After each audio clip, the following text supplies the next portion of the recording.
নমস্কাৰ, welcome back to our YouTube channel.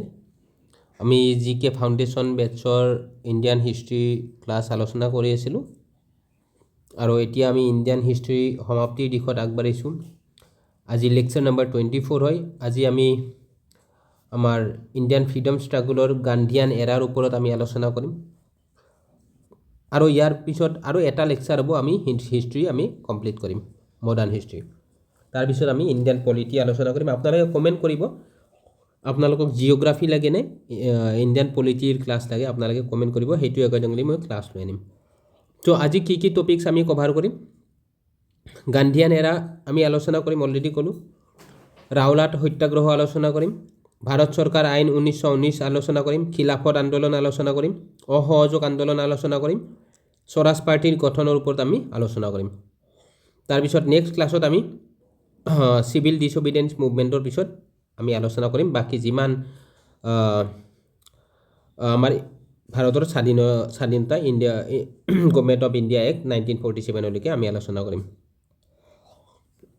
Mahatma Gandhi, তেখেতৰ নাম মোহনদাস কৰমচান্দ গান্ধী, সকলোৱে জানে। তেখেতৰ জন্ম 2 অক্টোবৰ 1869 চনত পোৰবন্দৰ, গুজৰাটত হৈছিল। 2 অক্টোবৰ সকলোৱে জানে গান্ধী জয়ন্তী আমাৰ উৎসৱ পালন কৰা হয়, ড্ৰাই ডে। মাতৃ পুতলিবাই গান্ধী, পিতৃ কৰমচান্দ গান্ধী। দক্ষিণ আফ্ৰিকাত গান্ধীৰ কাম কি আছিলে? তেখেতৰ বহুত অৱদান আছিলে।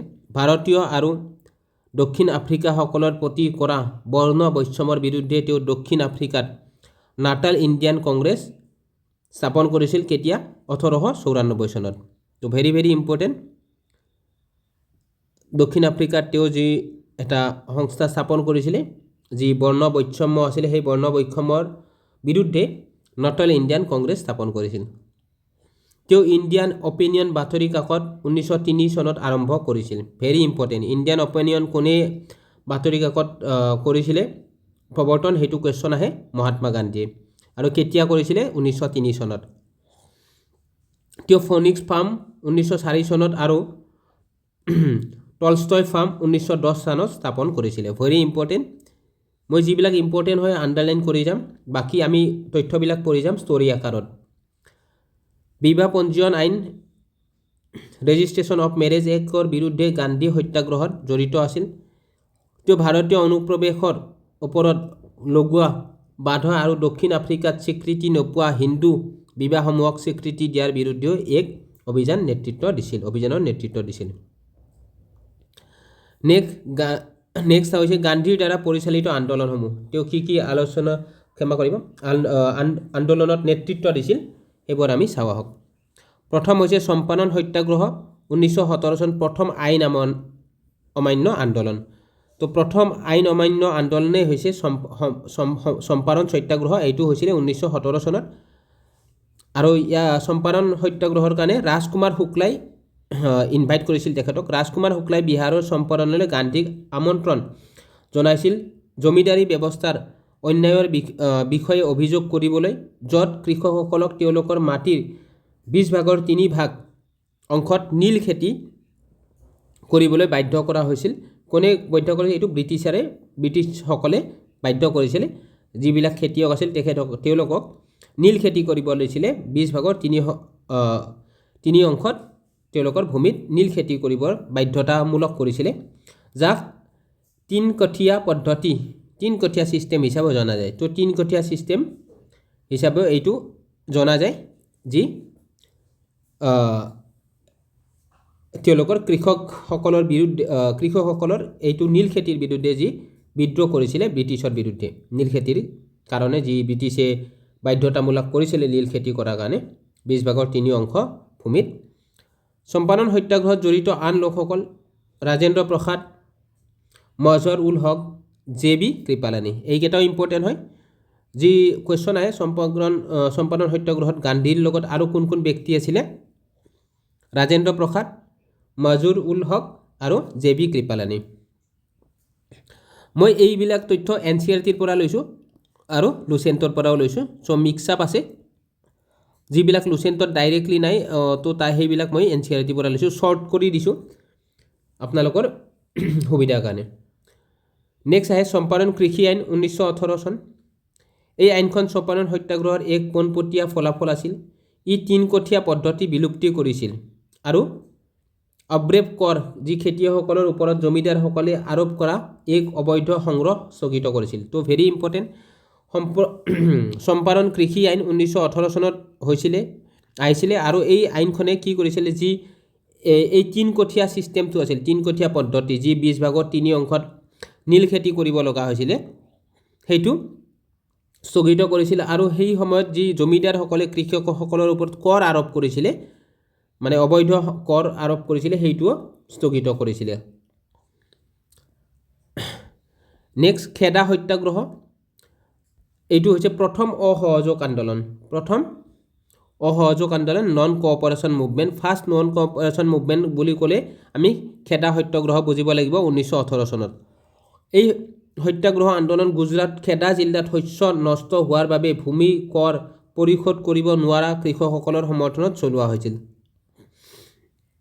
ষ্টেটমেণ্ট বেছ কুৱেশ্যন আহিলে কি কাৰণ, ৰিজন বিংটো আপোনালোকে ৰিজনটো জানিব লাগিব। ভাৰত চৰকাৰ আইন 1919, এইখনত ভাৰত চৰকাৰ আইন 1919 চনক আৰু কি বুলি কয়, মৰ্টিগো চেলফৰ্ম ৰিফৰ্ম বুলিও জনা যায়। ইয়াক মৰ্টিগো চেলফৰ্ম সংস্কাৰ, মৰ্টিগো চেলফৰ্ম ৰিফৰ্ম হিচাপেও জনা যায় ভাৰত চৰকাৰ আইন 1919 চনক। মণ্টেগু আছিল ভাৰত সচিব, ছেক্ৰেটাৰী আছিল, আৰু চেলফৰ্ম আছিলে ভাৰতৰ ভাইচৰয় আছিলে। ব্যৱস্থাসমূহ প্ৰভিজন মেথছ কি ব্যৱস্থা হৈছিলে, ইয়াত এংলো ইণ্ডিয়ান খ্ৰীষ্টানসকললৈ পৃথক নিৰ্বাচন ক্ষেত্ৰ ছেপাৰেট ইলেক্টৰেল সম্প্ৰসাৰিত কৰা হৈছিল। ইয়াত প্ৰদেশসমূহত দ্বৈত শাসন ডায়াৰ্কি প্ৰৱৰ্তন কৰা হৈছিল আৰু প্ৰাদেশিক বিষয়সমূহ 2টা ভাগত বিভক্ত কৰা হৈছিলে। সংৰক্ষিত ৰিজাৰ্ভ আৰু হস্তান্তৰিত 2টা পাৰ্ট আছিলে। কি আছিলে, এটা ৰিজাৰ্ভ আছিলে আৰু হস্তান্তৰিত আছিলে।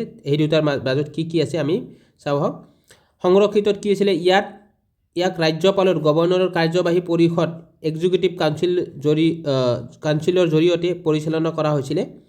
আৰু যি হস্তান্তৰিত আছিলে ট্ৰান্সফাৰেণ্ট, ইয়াক বিধান পৰিষদ লেজিছলেটিভ কাউন্সিল মন্ত্ৰীসকলৰ জৰিয়তে পৰিচালনা কৰা হৈছিল। উদাহৰণ ভূমি, ৰাজহ, আৰক্ষী, বিত্ত। ইয়াৰে উদাহৰণ কৃষি, স্বাস্থ্য, শিক্ষা।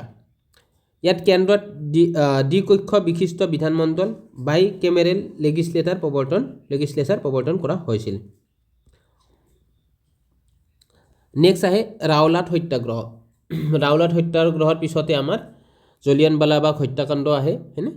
ৰাওলাট সত্যাগ্ৰহৰ ক্ষেত্ৰত কি হৈছিলে, মানে বিনা বিচাৰে কি আছিলে, যিবিলাক প্ৰটেষ্টাৰ আছিলে তেওঁলোকক এনেকৈ এখন আইন আছিলে, এইখন আইন যিয়ে ব্ৰিটিছাৰক মানে পাৱাৰ দি দিছিলে প্ৰশাসনক, কি বিনা বিচাৰে মানে যিবিলাক আমাৰ এক্টিভিষ্ট আছিলে, আমাৰ ফ্ৰীডম ফাইটাৰ আছিলে, তেওঁলোকক এৰেষ্ট কৰাৰ কাৰণে। তো ৰাওলাট সত্যাগ্ৰহ 1919।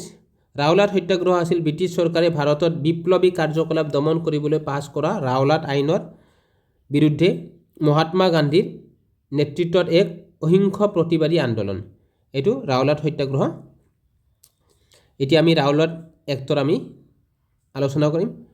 তেওঁ এই আইনখনক ক'লা আইন, ব্লেক এক্ট বুলি অভিহিত কৰিছিলে। কাৰণটো কি হয়, মই অলৰেডি ক'লোঁ, এই আইনখনে হাবিয়াছ কৰ্পাছ আইন স্থগিত ৰখাৰ চেষ্টা কৰিছিল। হাবিয়াছ কৰ্পাছ, আমি যি ৰিট আছে, আমি ইণ্ডিয়ান পলিটি যেতিয়া পঢ়িম 5টা ৰিট আছে, হয় না? সেই ৰিটটো যেনেকৈ যিয়ে এজন ব্যক্তিক বেআইনীভাৱে আটক কৰাৰ বিৰুদ্ধে সুৰক্ষা দিয়ে। তো আমাৰ মৌলিক অধিকাৰ আছে কি, আমাক কোনো উইদাউট ৱাৰেণ্ট আমাক এৰেষ্ট কৰিব নোৱাৰে, হয়নে? প্ৰশাসনে বা আমাৰ প্ৰশাসনিক বিষয়াই কোনো এৰেষ্ট কৰিব নোৱাৰে। তো যদি কোনোবাই এনেকৈ উইদাউট বেআইনীভাৱে আমাক আটক কৰে, দেন আমি হেভিয়াছ কৰ্পাছ ইউজ কৰিব পাৰোঁ আমাৰ মৌলিক অধিকাৰ হনন হোৱা বুলি। আমি ইণ্ডিয়ান পলিটি পঢ়িম। আপোনালোকে কমেণ্ট কৰি কাইণ্ডলি জনাব আপোনালোকৰ নেক্সট কি লাগে। ইণ্ডিয়ান হিষ্ট্ৰী আৰু এটা ক্লাছত মই সমাপ্ত কৰিম। তাৰপিছত আমি ইণ্ডিয়ান পলিটি লাগেনে আপোনালোকক ইণ্ডিয়ান জিঅ'গ্ৰাফী লাগে, আপোনালোকে কমেণ্ট কৰিব। ৰাওলাট আইনৰ পটভূমি, বেকগ্ৰাউণ্ড অফ ৰাওলাট এক্ট। ইয়াক ছিডনী ৰাওলাটৰ দ্বাৰা পৰামৰ্শ দিয়া হৈছিল। এজন ব্ৰিটিছ ন্যায়াধীশ আছিলে ছিডনী ৰাওলাট, সেইটো কাৰণে তেওঁৰ এই আইনখনৰ নামে ৰাওলাট আইন হৈছে। ইয়াৰ আনুষ্ঠানিক নাম আছিল the Anarchical and Revolutionary Crimes Act 1919। তাৰপিছত এইটো ইয়াৰ যি অৰিজিনেল আনুষ্ঠানিক নামটো আছিলে কি আছিলে the Anarchical and Revolutionary Crimes Act 1919। এই ব্ৰিটিছ চৰকাৰক লোকসকলক নিৰ্বিচাৰে আটক কৰিবলৈ আৰু বিনা বিচাৰে 2 বছৰৰ বাবে কাৰাগাৰত বন্দী কৰিবলৈ অনুমতি দিছিল।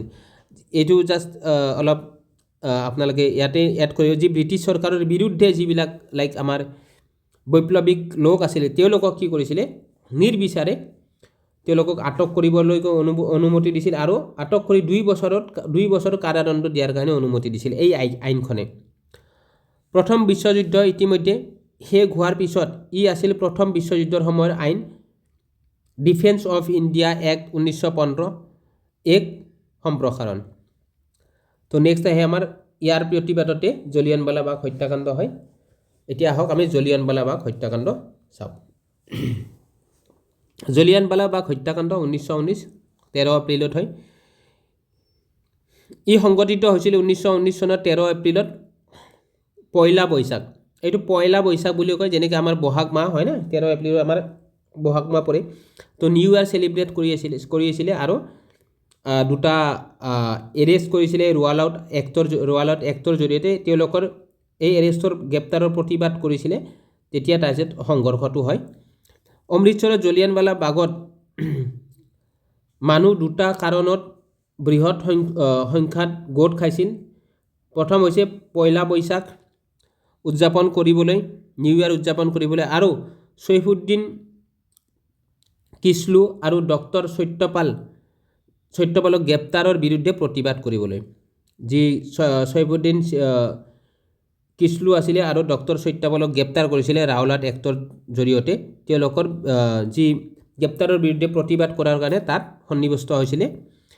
কোনো আগজাননী নিদিয়াকৈ ব্ৰিগেডিয়াৰ জেনেৰেল ৰেগিনাল্ড ডায়াৰে সশস্ত্ৰ সৈন্যৰ সৈতে একমাত্ৰ ওলাই যোৱা পথটো বন্ধ কৰি ভৰিৰ ওপৰত গুলীচালনা কৰিছিল। তো কোনে অৰ্ডাৰ দিছিলে ইম্পৰ্টেণ্ট হয়, ব্ৰিগেডিয়াৰ জেনেৰেল ৰেগিনাল্ড ডায়াৰে। অ'কে, ৰেগিনাল্ড ডায়াৰে অৰ্ডাৰ দিছিলে মানে গেট ক্ল'জ কৰি কিনে গুলী চলনা কৰিবলৈ। তাৰপিছত আমি উদ্যম সিঙে আমাৰ হত্যা কৰিছিলে কাক, ডায়াৰক হত্যা কৰিছিলে হয়নে। তেওঁ কি কৰিছিলে, এই যি জেনেৰেল ব্ৰিগেডিয়াৰ আছিলে তেওঁ কি কৰিছিল, ছাপোৰ্ট কৰিছিলে এই জলিয়ানৱালাবাগ হত্যাকাণ্ড। সেইটো কাৰণে উদ্যম সিঙে পিছত গৈ হত্যা কৰি আমি পাম। জলিয়ানৱালাবাগ হত্যাকাণ্ডৰ পিছত পৰিণতি হৈছিলে, ৰবীন্দ্ৰনাথ ঠাকুৰে নাইডুত উপাধি ত্যাগ কৰিছিল। তো নাইডুত উপাধি কাক দিয়া হৈছিল সেইটো কুৱেশ্যন হয়, ৰবীন্দ্ৰনাথ ঠাকুৰক দিছিলে। আৰু এই জলিয়ানৱালাবাগ হত্যাকাণ্ডৰ কাৰণে তেওঁ নাইডুত উপাধি ত্যাগ কৰে। মহাত্মা গান্ধীয়ে ৱেৰ যুদ্ধৰ সময়ত দক্ষিণ আফ্ৰিকাত কৰা কামৰ বাবে লাভ কৰা কেশৰীহীন উপাধি ঘূৰাই দিছিল। তো কেশৰীহীন কাৰ টাইটেল হয়, কাৰ উপাধি হয়, মহাত্মা গান্ধীৰ। আৰু এইটো দক্ষিণ ভাৰতত কৰাৰ বাবে তেওঁ লাভ কৰিছিলে কেশৰীহীন বেয়ৰ যুদ্ধৰ সময়ত, আৰু এইটো তেওঁ ত্যাগ কৰি দিছিলে। ৰেগিনাল্ড ডায়াৰে কাৰ্যসমূহ তদন্ত কৰিবলৈ হাণ্টাৰ কমিশ্যন গঠন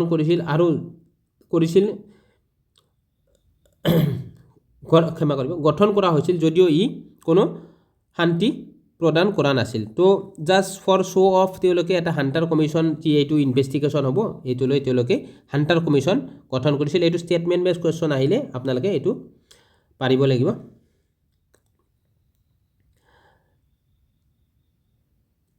ব্ৰিটিছসকলে এণ্টিমিনিটি এক্ট পাছ কৰিছিল। নেক্সট, ব্ৰিটিছ অভিজাত শ্ৰেণীয়ে ডায়াৰৰ সমৰ্থনত পুঁজি সংগ্ৰহ মানি ফাণ্ড আৰম্ভ কৰিছিল। ৰডান কাম্পিলেও ইয়াত পুঁজি যোগান ধৰিছিল। শিখ পুৰোহিত শ্ৰেণীয়ে স্বৰ্ণ মন্দিৰত গল্ডেন টেম্পলত ৰেগিনাল্ড ডায়াৰক শিখ হিচাপে অভিহিত কৰিছিল, যাৰ বাবে 1920 চনত গুৰুদ্বাৰাসমূহত দুৰ্নীতিগ্ৰস্ত মহন্তসকলৰ পৰা মুক্ত কৰিবলৈ পিছলৈ গুৰুদ্বাৰা সংস্কাৰ আন্দোলন আৰম্ভ কৰা হৈছিল। উদ্যম সিঙে মাইকেল ডায়াৰক জলিয়ানৱালাবাগ হত্যাকাণ্ডৰ সময়ত পাঞ্জাৱৰ লেফটেনেণ্ট গভৰ্ণৰ যিয়ে ৰেগিনাল্ড ডায়াৰক সমৰ্থন কৰিছিল 1940 চনত মহম্মদ সিং আজাদ নাম ব্যৱহাৰ কৰি হত্যা কৰিছিল। তো মাইকেল ডায়াৰক কি কৰিছিলে, যি ব্ৰিগেডিয়াৰ ৰেগিনেল্ড ডায়াৰক তেওঁ সমৰ্থন কৰিছিল, তাৰ বিৰুদ্ধে কি কৰিছিলে, উদ্ধম সিঙে ৰাম মহম্মদ সিং এটা নাম লৈছিল, সেই নাম লৈ 1940 চনত তেওঁক হত্যা কৰিছিলে। নেক্সট আহে আমাৰ খিলাফত মুভমেণ্ট, খিলাফত আন্দোলন 1919। প্ৰথম বিশ্বযুদ্ধৰ পিছত আৰম্ভ কৰা হৈছিল খিলাফত আন্দোলন। প্ৰথম বিশ্বযুদ্ধ শেষ হোৱাৰ পিছত ব্ৰিটিছসকলে তুৰস্কৰ খিলাফক ক্ষমতাৰ পৰা আঁতৰাই দিছিল। ইয়াৰ ফলত বিশ্বজুৰি মুছলমানসকল ক্ষুব্ধ হৈছিল আৰু খিলাফত আন্দোলন আছিল ভাৰতত ইয়াৰ প্ৰত্যুত্তৰ। তো এতিয়াও জানে আপোনালোকৰ যি ইৰাণৰ প্ৰেছিডেণ্ট আছে, তেওঁকো ডনাল্ড ট্ৰাম্প মানে ইভেন পুৰা ফুলি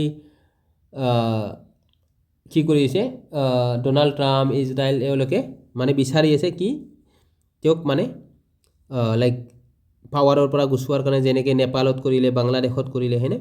তো এনেকৈ আগতেও এনেকৈ চলি আছিলে। ব্ৰিটিছাৰে বহুত গভমেণ্ট লাইক পাৱাৰফুল মানুহ তেওঁলোকে ধ্বংস কৰিছিল তেওঁলোকৰ, যেনেকৈ এতিয়া বাংলাদেশৰ শ্বেখ হাছিনা কৰিলে, নেপালৰ কৰিলে, ৰিচেণ্টলি কাক উঠাইছে, ভেনেজুৱেলাৰ প্ৰাইম মিনিষ্টাৰক উঠিছে, হয়নে? কি নাম ভেনেজুৱেলাৰ প্ৰাইম মিনিষ্টাৰক কমেণ্ট কৰিবচোন। আৰু এইবাৰ শান্তিৰ নোবেল বঁটা ভেনেজুৱেলাৰ পৰা পাইছিলে, কোনে পাইছিলে আপোনালোকে কমেণ্ট কৰিব। 1919 চনৰ মাৰ্চ মাহত আমি এইটো পঢ়িলোঁ। আলী ভাতৃদ্বয়ে মৌলানা আলী আৰু শকত আলী, মৌলানা আব্দুল কালাম আজাদ, তাৰপিছত হজৰত মোহানী আজমল খানৰ নেতৃত্বত লক্ষ্ণৌত এখন সৰ্বভাৰতীয় খিলাফত কমিটি গঠন কৰা হৈছিল। তো এই খিলাফত আন্দোলনৰ মূল নেতা আছিলে মৌলানা আলী আৰু শকত আলী, এই দুটা আপোনালোকে মনত ৰাখিব দেই। 1919 চনৰ নৱেম্বৰত দিল্লীত এখন সৰ্বভাৰতীয় খিলাফত সন্মিলন অনুষ্ঠিত হৈছিল, যাৰ অধ্যক্ষতা মহাত্মা গান্ধীয়ে কৰিছিলে। Very important. সন্মিলনৰ প্ৰথম সভাপতি।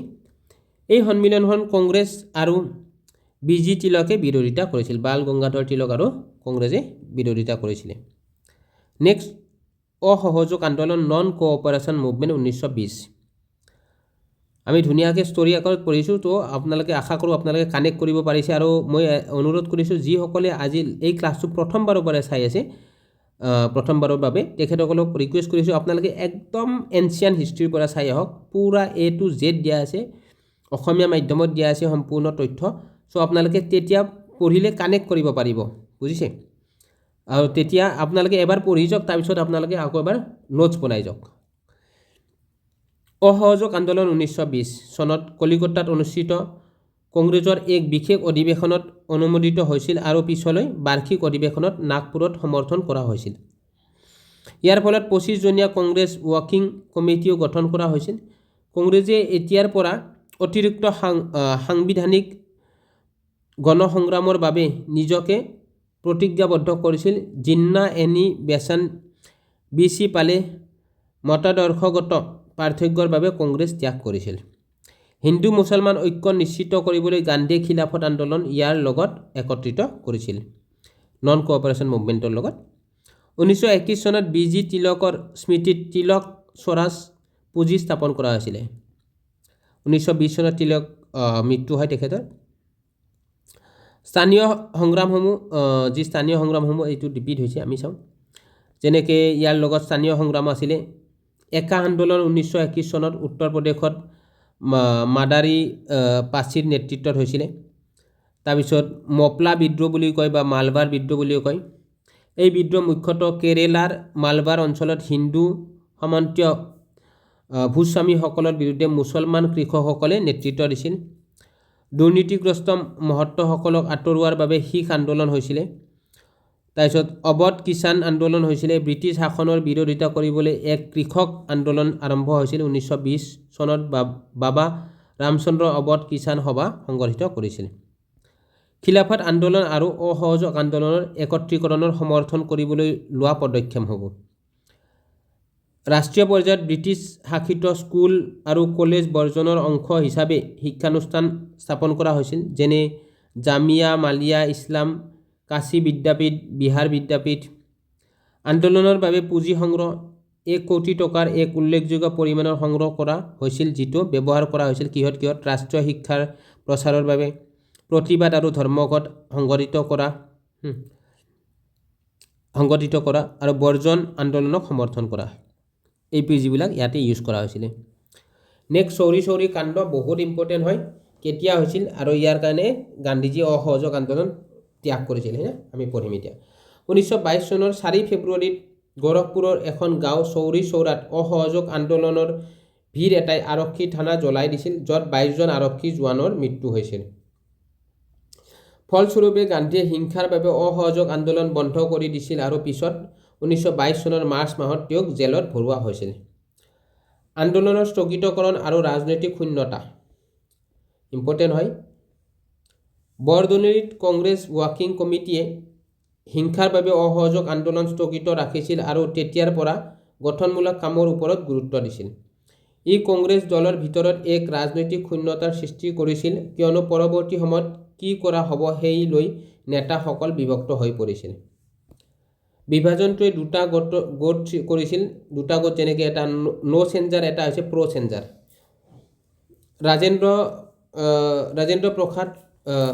ৰাজেন্দ্ৰ প্ৰসাদ বল্লভভাই পেটেল আৰু M.A. আনচাৰী নেতৃত্বত এই গোটটোৱে গান্ধীৰ নীতিসমূহ অব্যাহত ৰখাত বিশ্বাস কৰিছিল। তেওঁলোকে ব্ৰিটিছ পৰিষদসমূহ বৰ্জন কৰিছিল আৰু ইয়াৰ পৰিৱৰ্তে আশ্ৰম স্কুল স্থাপন কৰা আৰু খাদী হাতে কটা কাপোৰ প্ৰচাৰ কৰাৰ বাবে গঠনমূলক কামৰ ওপৰত গুৰুত্ব দিছিল, যি ন' চেঞ্জাৰ আছিলে তেখেতসকলে। প্ৰ' চেঞ্জাৰ যেনেকৈ C.R. দাস, মতিলাল নেহেৰু আৰু আফজল খানৰ নেতৃত্বত গোটটোৱে যুক্তি দিছিল যে বিধান পৰিষদসমূহত প্ৰৱেশ কৰিলে অন্যায় আইন আৰু নীতিসমূহৰ বিৰোধিতা কৰি ব্ৰিটিছ শাসকক ভিতৰৰ পৰা প্ৰত্যাহ্বান জনোৱা সম্ভৱ হ'ব। অৱশ্যে গান্ধীয়ে প্ৰথমে এই ধাৰণাটো বিৰোধিতা কৰিছিল, কিয়নো তেওঁ অনুভৱ কৰিছিল যে কোনো ৰূপত ব্ৰিটিছৰ সৈতে সহযোগিতা কৰিলে স্বাধীনতা সংগ্ৰাম দুৰ্বল হ'ব। নেক্সট স্বৰাজ পাৰ্টিৰ গঠন, formation of Swaraj party 1923। Very very important, এটা লাইনো আপোনালোকে স্কিপ নকৰিব, আপোনালোকে এইটো নোট কৰি যাব চব বস্তু, ঠিক আছে? তেতিয়াহে আপোনালোকে বুজি পাব আৰু কানেক্ট কৰিব পাৰিব। অ'কে, কংগ্ৰেছৰ গয়া অধিৱেশন 1922 চনৰ ডিচেম্বৰত প্ৰ' চেঞ্জাৰ তেওঁলোকৰ নিজা ৰাজনৈতিক দল কংগ্ৰেছ খিলাফত স্বৰাজ পাৰ্টি বা স্বৰাজ পাৰ্টি গঠন কৰাৰ সিদ্ধান্ত লৈছিল। নেতৃত্ব দিছিল C.R. দাস, সভাপতি আছিল, আৰু মতিলাল নেহেৰু সম্পাদক আছিল। তেওঁলোকৰ লক্ষ্য আছিলে পৰিষদ অন্ত পেলোৱা বা সংস্কাৰ কৰা, to end or mend the council. কৃতিত্ব এচিভমেণ্ট 1928 চনত পাব্লিক ছেফটি বিল সফলতাৰে প্ৰতিহিত কৰিছিল। C.R. দাস, চিত্তৰঞ্জন দাসক কি দেশ বন্ধু নামেৰে জনা যায়, ইম্পৰ্টেণ্ট হয়। টাইটেল সোধে লাইক C.R. দাসক কি নামেৰে জনা যায়, দেশ বন্ধু বুলি, হয়নে? বেলগাম কংগ্ৰেছৰ অধিৱেশন 1924, এই অধিৱেশনৰ অধ্যক্ষতা গান্ধীয়ে কৰিছিল। ই তেওঁৰ অধ্যক্ষতা অনুষ্ঠিত একমাত্ৰ অধিৱেশন। তো আমি অলৰেডি যোৱাকালি কংগ্ৰেছৰ যি অধিৱেশনসমূহ পাইছিলোঁ, সেই অধিৱেশনটো আমি কি বেলগাম অধিৱেশনতে কৰ্ণাটকৰ মহাত্মা গান্ধী একমাত্ৰ কংগ্ৰেছৰ ইণ্ডিয়ান নেশ্যনেল কংগ্ৰেছৰ ছেছনত আমাৰ সভাপতিত্ব কৰিছিল, ৰাইট? এই অধিৱেশনে কংগ্ৰেছৰ ভিতৰত স্বৰাজ পাৰ্টিক গ্ৰহণ কৰিছিল। তো এই যি বেলগাম ছেছন আছিল, তাতে স্বৰাজ পাৰ্টি যি C.R. দাস আৰু মতিলাল নেহেৰুৱে লৈছিলে, স্থাপন কৰিছিল, সেইটো এই বেলগাম ছেছনতে গ্ৰহণ কৰিছিলে। অ'কে, কমিউনিজম আৰু সমাজবাদৰ বিকাৰ, কমিউনিজম এণ্ড ছ'চিয়েলিজম ডেভেলপমেণ্ট। সমাজবাদৰ তত্ত্ব কাৰ্ল মাৰ্ক্সে দিছিলে, ভেৰি ইম্পৰ্টেণ্ট। কাৰ্ল মাৰ্ক্সে সমাজবাদৰ তত্ত্ব দিছিলে। তেওঁ কৈছিল যে সমাজৰ পৰা ধনী শ্ৰেণীবোৰক আঁতৰোৱাৰ একমাত্ৰ বিকল্প হৈছে গণ সংগ্ৰাম। সমাজবাদৰ উদাহৰণ 1917 চনত ৰাছিয়ান বিপ্লৱৰ পৰা আহিছে। 1918 চনত লালা লাজপত ৰায়, জোচেফ বাপ্টিষ্টা, N.M. যোশীৰ দ্বাৰা সৰ্বভাৰতীয় ট্ৰেড ইউনিয়ন কংগ্ৰেছ গঠন কৰা হৈছিল। M.M. যোশীক ট্ৰেড ইউনিয়ন আন্দোলনৰ পিতৃ বুলি জনা যায়। তেওঁ বম্বে মিল এছ'চিয়েশ্যন প্ৰতিষ্ঠা কৰিছিল। সমাজবাদ আৰু সাম্প্ৰদায়িকতাৰ বিস্তাৰ। ভাৰতত কমিউনিষ্ট পাৰ্টি CPI 1920 চনত, এইটো ইম্পৰ্টেণ্ট হয় দেই। উজবেকিস্তানৰ তাজখণ্ডত এম.এন. ৰায়ৰ দ্বাৰা গঠন কৰা হৈছিল। যি কমিউনিষ্ট পাৰ্টি হৈছিলে কেতিয়া গঠন হৈছিলে 1920 চনত। ভেৰি ভেৰি ইম্পৰ্টেণ্ট কুৱেশ্যন আহে। আৰু উজবেকিস্তানত হৈছিলে কাৰ দ্বাৰা? এম.এন. ৰয়ৰ দ্বাৰা। তাৰপিছত ভাৰতত আহে 1924 চনত কানপুৰ বলছেভিক ষড়যন্ত্ৰ গোচৰৰ দলত জড়িত আছিল। জড়িত লোকসকল এছ.এ. ডাংগে, তাৰপিছত মুজাফৰ আহমেদ আৰু শ্বাউকত ওছমানী আদি। 1925 চনত CPI কানপুৰত আনুষ্ঠানিক কৰা হৈছিল। তো 1925 চনত এইটো কানপুৰত আনুষ্ঠানিক কৰা হৈছিলে কাক? CPI, Communist Party of India. Okay, so' আমি ইয়াতে কনক্লুড কৰিলোঁ আজি। তো আমাৰ নেক্সট টপিকবোৰ কি হ'ব? আমি নেক্সট এটা লেকচাৰ, সেইটো লেকচাৰ হয়তো দীঘলীয়া হ'ব পাৰে অলপ, 1.5 hour মান হ'ব। চ' সকলোকে ৰিকুৱেষ্ট কৰিছোঁ অন্তিম লেকচাৰটো আপোনালোকে ভালদৰে চাব। প্ৰথমে আমাৰ নেক্সট টপিক কি কভাৰ কৰিম আমি? চিভিল ডিছঅবিডিয়েণ্ট মুভমেণ্ট, চাইমন কমিশ্যন, আৰু ভাৰতৰ যি চাৰিওফালে সংগ্ৰামসমূহ হৈছিলে, ঘটনাসমূহ, সেইবিলাক ইভেণ্টবোৰ আমি পঢ়িম। অ'কে, আইন অমান্য আন্দোলনৰ কাৰণসমূহ এইবিলাক পঢ়িম। অ'কে, ভাৰত ত্যাগ আন্দোলন, কুইট ইণ্ডিয়া মুভমেণ্ট পঢ়িম। তাৰপিছত কমনৱেলথ এৱাৰ্ডছ, বঁটাসমূহ, এইবিলাক ভাৰত ত্যাগ আন্দোলনৰ লগত যি জড়িত এইবিলাক আমি পঢ়িম। অ'কে, তাৰপিছত মাউণ্ট বেটেন প্লেন, ভাৰত চৰকাৰে 1935 পঢ়িম, ভেৰি ইম্পৰ্টেণ্ট হয়। আগষ্ট অফাৰ, এইবিলাক আটাইবোৰ আমি মুঠতে নেক্সট ক্লাছটো আমি ভাৰতৰ ইতিহাস সমাপ্ত কৰিম। নেক্সট ক্লাছটো এটা ক্লাছ হ'ব আৰু অলপ দীঘলীয়া হ'ব এইটো। চ' সকলোৱে অনুৰোধ কৰিছোঁ ক্লাছটো আপোনালোকে চাব আৰু আপোনালোকে কমেণ্ট কৰিব কাইণ্ডলি নেক্সট আপোনালোকক কি লাগে। ইয়াৰ পিছত জিঅ'গ্ৰাফী লাগে নে ইণ্ডিয়ান পলিটি লাগে, আপোনালোকে কমেণ্ট কৰিব। মোৰ সম্ভৱ ইকনমিক্স আপোনালোকক নালাগে, ইকনমিক্সটো আমি লাষ্টত কৰিম, জিঅ'গ্ৰাফী পলিটি হোৱাৰ পিছত। বাট আপোনালোকে কমেণ্ট কৰিব আপোনালোকক জিঅ'গ্ৰাফী লাগে নে ইকনমিক্স লাগে। তো থেংক ইউ ছ' মাছ। লগ পাম নেক্সট ক্লাছত। তেতিয়ালৈকে আপোনালোকে ভালকৈ থাকক আৰু চেনেলটো নতুন হয় সকলোৱে শ্বেয়াৰ ছাবস্ক্ৰাইব কৰি যাওক। Thank U.